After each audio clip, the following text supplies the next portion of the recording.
So today I want to talk about ADHD paralysis, especially coming from a black woman's point of view, and how a lot of times, like when I talk to people about it, they really don't see it as like a real issue. They kind of see it as just being lazy. So I got diagnosed with ADHD in my late 30s. Like I always knew something was going on with me, but I didn't know exactly what it was and why I would kind of function different than most of my friends. And growing up in a black community, it was also really hard because people would be like, oh, well, you're just being lazy, this, that, and the third. And I was always really smart. Like, I was always really highly intelligent, but I would just fall short on, like, simple tasks. ADHD paralysis is a state of being stuck. Like, you're just completely overwhelmed, like, just overly stimulated about thinking about things. So much to the point where as though you will eventually just become stuck because you can't make a decision on where to start first. It's like brain overload. And it's really, really hard to explain it to people because, like I said, most people will look at it like, oh, you're just being lazy. Like, just get started. Like, why is it so hard for you to figure out what you want to do? Like, today, just get up, make a list, and just go down the list. But for me, sometimes just making a list can seem like the hugest task ever.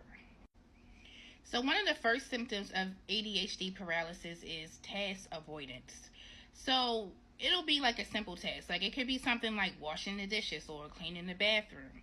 And just throwing that into your daily routine that probably is already all over the place if you have ADHD can be like this overwhelming task to the point that instead of you just taking action and just going over and getting started, you will start to avoid it, and eventually you'll probably start to distract yourself by daydreaming or getting stuck on social media, and the next thing you know, time has passed and you have avoided the task, which leads to task avoidance, just kind of just avoiding it altogether, like much more serious than just procrastination. And suffering from task avoidance due to ADHD paralysis really just makes things harder on yourself. Like, just putting something off, like, religiously will just make things pile up more and more. That's why a lot of times when women especially have ADHD, they become extremely unorganized. Like, it's just like a pile of crap that they needed to take care of that if they would have started in the beginning, like, it wouldn't have got this big. So by the time they get their self together and make the decision to get started, it's usually a lot now that they have to do. If they would have just started with, like I said, washing the dishes, like maybe 1 or 2 dishes in the sink, now we're up to 10 and you're just getting started.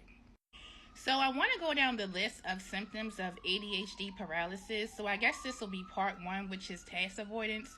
And the reason why I'm doing this is because I feel like this video can help like other women who may be struggling like me, that really need to go get therapy, possibly other things to kind of get themselves in order and not just feel like they're kind of just slacking in life and just being a slacker. So this is part 1. Part 2, I'm going to go down the list and tell you the rest of the symptoms of the other symptoms of ADHD paralysis and how they may affect your daily life.